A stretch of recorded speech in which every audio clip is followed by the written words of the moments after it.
드라마 탕금은 이복남매 홍랑과 제이의 이야기를 그린 작품으로 동명의 소설이 원작인데요. 오늘 영상에서는 원작의 내용을 알려드리겠습니다. 모든 일은 10년 전 사라진 홍랑이 돌아오며 시작됩니다. 막대한 부를 거머쥔 민상단 정실부인의 아들로 태어난 홍랑은 시바지를 통해 태어난 이복누이 제이를 누구보다 따랐는데요.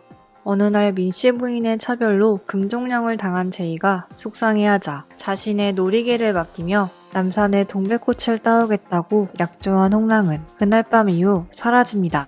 제이가 홍랑을 떠민 거라며 노발대발하던 민씨 부인은 조선 최고의 소녀라고 불리는 기곡자가 홍랑의 몸이 신약하니 꼭 지니고 있어야 한다고 주었던 번발톱 놀이개를 제이가 가지고 있자 분노가 극에 달해 제이를 가둬버리죠. 홍랑의 실종 이후 조선 팔도에는 홍랑의 초상화가 퍼지고 인간 채집의 타의 추정을 불허한다는 독배까지 나서지만 홍랑의 시신조차 찾지 못한 채 해가 바뀝니다. 결국 심열국은 자리를 물려줄 가난한 양반가의 아들을 사오는데 받아들일 수 없다고 행패를 부리던 민씨 부인은 홍랑이 돌아오기 전까지 말뚝 역할을 하라며 없을무, 다알진, 무진이라는 이름을 지어주죠. 10년 후 이름뿐인 후계자로 상단의 실질적인 업무에서는 배제된 무진은 집안에서 유일하게 따뜻하게 대해주는 제이를 어느덧 연모하게 되었는데요. 요즘 들어 심열국과 민씨 부인의 건강이 좋지 않아 상속이 논의되기 시작하자 무진은 상단을 물려받고 갇혀있는 제이를 구해줄 수 있다는 기대감에 부풉니다. 그런데 무진의 바람과 달리 홍랑이 살아있다는 소식을 들고 독계가 돌아오는데요. 민씨 부인이 맹신하는 무녀 기곡자 역시 곧 집안에 귀객이 당도할 것이라고 하죠. 한 여객주에 살수로 살아왔다는 홍랑을 높은 값을 치르고 데려온 심열국은 왜 독계가 그토록 확신에 차 있었는지 알 수 있었습니다. 민씨 부인과 심열국을 그대로 빼닮은 사내의 얼굴은 살기를 띤 눈매만 제외한다면 홍랑 그 자체였기 때문이었죠. 어릴 적의 기억이 전혀 없다고 하면서도 그림 한 점이 새로 걸렸다는 것을 눈치챈 홍랑을 심열국 내에는 한치의 의심 없이 믿지만 10년간 단 한 번도 홍랑을 잊어본 적 없는 제이는 그가 가짜라고 단언합니다. 홍랑이 돌아오며 이름처럼 없는 사람이 된 무진 역시 그가 양반가의 아들일 리가 없다고 생각했는데 사실 두 사람의 의심대로 홍랑은 진짜가 아니었습니다. 얼굴 하나만은 진짜 홍랑과 빼닮은 그가 그림을 눈치챈 것은 약 6, 7년 전부터 각광받기 시작한 작품이니 10년 전에는 있었을 리 없다고 확신하며 떠본 것뿐이었죠. 양반과 시종의 맏아들로 태어난 그는 처음 몸종이를 시작한 날 부모를 모두 잃었습니다. 긴 괴롭힘 끝에 도망친 그가 마주친 건 인신매매업자였는데요. 고매한 미술광이라 알려진 한평대군에게 소품으로 팔려간 그가 도망을 쳤던 날에는 발목에 힘줄이 잘려 한동안 걷지 못하기도 했었는데 한평대군의 흥미가 식은 뒤 생매장 당할 위기에 처했던 그를 데려와 삶의 의지를 잃고 몇 번이나 죽음을 기도했던 그를 살려내고 홍랑이라는 이름을 지어준 것이 해월루의 여객주 송월이었습니다. 은인과도 같은 송월의 뜻대로 건개가 된 홍랑은 자연사로 위장해 한평대군을 암살한 뒤 심열국이 한평대군의 뒷배를 얻기 위해 어린아이들을 바쳐왔다는 것을 알게 되자 복수를 위해 이곳에 왔던 것이었는데요. 그런데 의외의 복병은 홍랑을 가짜라고 확신하는 제이였죠. 은근슬쩍 유모 울분어멈에게 제이에 대해 물은 홍랑은 의외의 이야기를 듣게 됩니다. 25년 전 거상 민반효의 수족 중 하나였던 심열국의 양자 입적이 공표된 날 심열국을 마음에 품고 있던 지금의 민씨 부인 민년이는 절대 안 된다고 들어놓은 끝에 심열국의 정인까지 억지로 떼내어 혼례를 올립니다.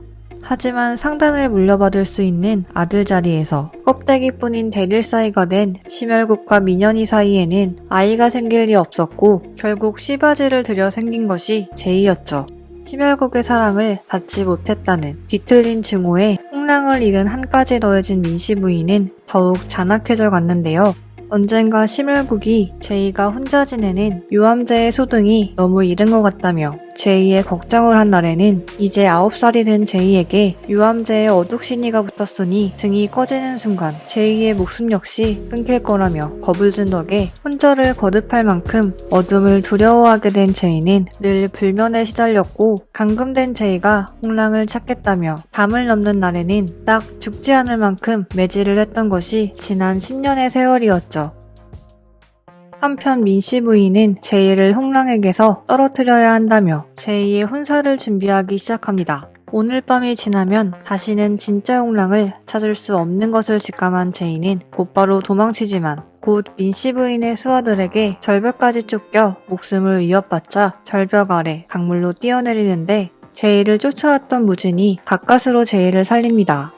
소식을 들은 홍랑은 제이가 저처럼 죽고 싶어 안달이 난 것인지 아니면 터무니없는 객기를 부린 것인지 호기심이 생겨 홍랑의 말이라면 무엇이든 들어주겠다는 민씨 부인에게 제이의 혼사를 물려달라고 한 뒤 여행을 다녀오는 것에 제이와 동행하고 싶다고 합니다. 여전히 홍랑을 믿지 않는 제이는 자신을 도와준 이유가 있을 거라며 홍랑을 불신하지만 여행에서 어릴 적 홍랑과의 똑같은 습관들을 발견하고 유난히 손때가 묻은 서책으로 뭔가 중요한 의미가 있을 거라 짐작한 홍랑이 두 남매의 표식과도 같은 시구를 읽자 모든 의심을 버리게 되는데요. 그런데 의심이 사라지자 다른 감정이 생겨나기 시작합니다. 홍랑의 장난에는 가슴이 두근거렸고 어둠을 무서워하는 제이를 생각해 거북이의 등에 풀을 붙여보낸 홍랑의 행동에는 차라리 그가 아우가 아닌 가짜였으면 좋겠다는 생각까지 하죠. 이는 홍랑 역시 마찬가지였는데요. 얼음같이 차가웠던 제이가 속아 넘어가는 것이 재밌다고만 생각했던 홍랑은 제이를 통해 처음으로 기쁨과 슬픔을 알게 되었고 그동안 제이가 겪은 아픔에는 마음이 시려왔죠. 여행에서 돌아온 뒤 가까워진 두 사람의 사이를 경계한 무진은 홍랑이 가짜라는 것을 밝히기 위해 홍랑의 중마고우였던 이수를 부르는데요. 이수는 10년 전 참새가 죽은 것이 가여워 봉황으로 환생하길 바라는 마음으로 근사한 나무관과 함께 값진 물건들을 묻었던 두 사람이 다시 그것을 열어보기로 했던 것을 기억하냐고 물은 뒤 기억이 나지 않는다는 홍랑에게 함께 확인해보자고 합니다. 그런데 관에 들어있던 것은 홍랑이 태어날 때부터 차고 있던 비취염주로 홍랑이 진짜라면 절대 모를 리가 없는 것이었는데요. 이상함을 느낀 제이는 번발톱 놀이개를 내밀며 이게 무엇인지 알겠냐고 묻지만 이제 연극을 끝낼 때가 왔음을 직감한 홍랑은 차갑게 제이를 비웃습니다. 민씨 부인에게 받은 재산증서에 제이의 이름을 써놓았다는 것도 그가 복수를 포기하고 싶을 만큼 제이를 연모하고 있다는 것도 제이가 절대 알아선 안 될 일이었죠. 한편 비취음주가 발견되자 안 그래도 그간 홍랑의 뒷조사를 통해 미심쩍은 부분을 발견했던 심혈국은 얼마 전 홍랑이 한평대군에 소품이 틀림없으니 등의 표식을 확인해보라고 한 인신매매업자의 말을 떠올리는데요. 홍랑에게 옷을 벗어보라고 명한 심혈국은 남색에 빠져있던 한평대군이 그의 인장 정도를 새겼으리라 예상하죠. 그런데 순순히 옷을 벗은 홍랑의 등 전체에는 화려한 색감으로 수놓아진 춘화가 그려져 있었습니다. 알고 보니 한평대군의 소품들은 붓이 아닌 칼과 바늘, 인두를 이용한 살아있는 도화지로 쓰인 것으로 홍랑의 등에는 친히 한평대군의 낙관까지 찍혀 있었는데요. 홍랑의 등에 그려져 있는 그림이 한평대군의 유일무이한 유품이라는 생각에 미친 심혈국은 홍랑을 수장고에 가둡니다. 그런데 수장고에 화재가 발생하여 홍랑은 사라지고 무진은 제이에게 홍랑이 죽었다고 하며 함께 떠나자고 자신의 마음을 고백하지만 이미 가짜 홍랑을 마음에 품은 제이는 무진을 거절하죠.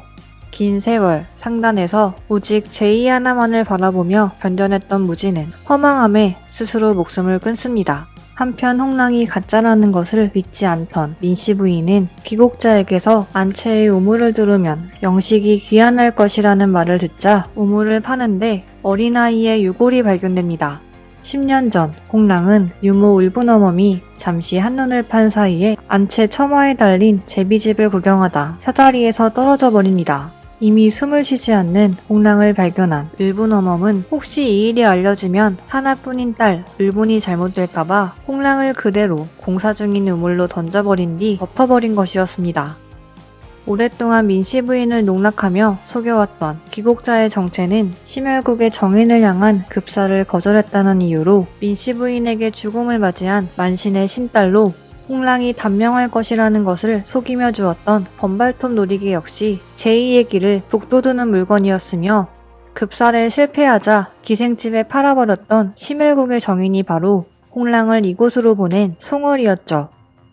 같은 시각 홍랑은 한평대군의 부인에게 한평대군이 저지른 괴행적을 심혈국이 알릴 준비를 하고 있다는 개서를 보내는 한편 심혈국이 그토록 원하던 그의 등가죽을 도려내 심혈국에게 보내는데요. 제 손에 들어온 그림에 기뻐할 새도 없이 금군청으로 잡혀간 심혈국은 혹시 자신에게 화가 미칠까 미리 손을 쓴 민씨 부인에 의해 죽음을 맞이합니다. 유암자에 혼자 남겨진 제이는 홍랑이 남기고 간 재산 증서와 야명주를 발견하지만 곁에 아무도 남아있지 않았다는 생각에 아편을 태워 죽음을 기도하는데요. 제이의 곁에 남아있는 단 하나의 방해물, 민씨 부인을 처리하기 위해 왔던 홍랑은 제이를 구해준 뒤 다음 생에도 절대 만나지 말자고 하지만 홍랑을 붙잡은 제이가 지난 여름 자신이 행복했던 것은 돌아온 아우 때문이 아닌 그 아우가 가짜였기 때문이라고 하자 제이에게 입을 맞추며 처음이자 마지막으로 사랑을 나눈 뒤 민씨 부인의 죽음과 함께 사라집니다. 그렇게 시간이 흘러 이듬해 봄 민상단을 닫은 제이는 제이의 이름을 따 새로이 심상단을 열 준비를 하는데요. 마당으로 걸어오는 홍랑이 보낸 거북이의 등에 촛불을 발견하는 장면과 함께 끝이 납니다.